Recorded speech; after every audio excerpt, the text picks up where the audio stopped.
BRS నుంచి ఎందుకు పంపించాల్సి వచ్చింది మీరు మీలాంటి నాయకులు అందరు కలిసి? ఎవరిని ఎవరు పోగొట్టరు. ఇప్పుడు మీ దగ్గర ఆఫీస్లో పనిచేసే మంచి వ్యక్తి ఉంటే ఆయన్ని బయటికి పొమ్మంటారా?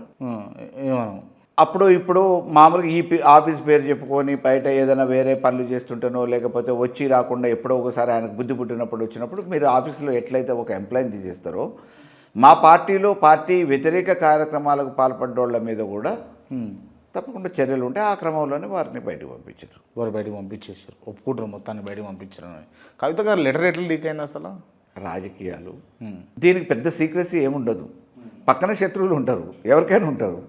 రేవంత్ రెడ్డికి ఉంటారు, కేసీఆర్కి ఉంటారు, నాకు ఉంటారు. శత్రువులు అనేటోళ్ళు మరి ఎక్కడో దూరంలో ఉండరు, పక్కనే ఉంటారు. కాబట్టి లీక్ అయింది పెద్ద ఆశ్చర్యం లేదు. రాజకీయాలలో కాన్ఫిడెన్షియాలిటీ అనే ఉంటుంది. ఓకే, మీరు రాసి మళ్ళీ తిరిగి కవితను పార్టీలోకి తీసుకుంటారా? ప్రస్తుతానికైతే అటువంటి చర్చ లేదు.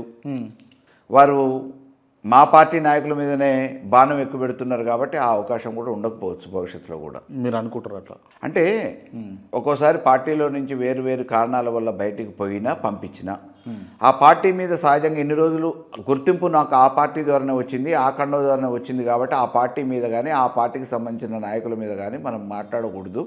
ఏదైనా ఉంటే భవిష్యత్తు కార్యాచరణ చేసుకోవాలని చెప్పేసి ప్రజా జీవితంలో అనుకుంటారు తప్ప నిన్న మొన్నటి వరకు గుర్తింపు వచ్చిన ఆ పార్టీ మీదనే దుమ్మెత్తిపోస్తాము, దూషణలు చేస్తాము అని చెప్పేసి అని అనుకోవటం అనేది ఒక అంటే విజ్ఞత కలిగిన మనుషులు చేసే పని కాదు. విజ్ఞత లేదు కవిత అంటారు, అంతేనా? అంటే నాది సొంత అభిప్రాయం. అది అదే సొంతంగానే విజ్ఞత లేదా అని అనేస్తారు మీరు, అంతేనా? అంతేనా? ఓకేనా?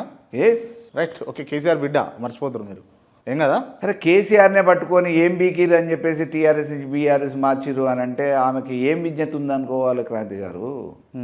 ఆమె సొంత కూతురు. అప్పటి వరకు నాకు దేవుడు కేసీఆర్ గారు, కేసీఆర్ గారి మీద అట్లాంటి వీళ్ళేం రియాక్ట్ కాలేదు, ఇట్లాంటి ఏం రియాక్ట్ కాలేదు, నాకు బాధ అవుతుందని చెప్పిన కూతురు ఏకంగా కౌన్సిల్లోకి పోగానే స్క్రిప్ట్ మార్చి వారి మీదనే అసలు వారి త్యాగం ఏంది, వారి మనస్తత్వం ఏంది, వారి నాయకత్వం ఏంది, ప్రపంచమంతా పొగుడుతూ ఉంటే ఒక ఉక్కు మనిషి లెక్క పోలుస్తుంటే ఆయన్ని పట్టుకొని టీఆర్ఎస్తో ఏం బీకిరని ఈడ రైతులు లేరని అక్కడ దేశమంతా ఏం భాష ఏం మాట్లాడింది.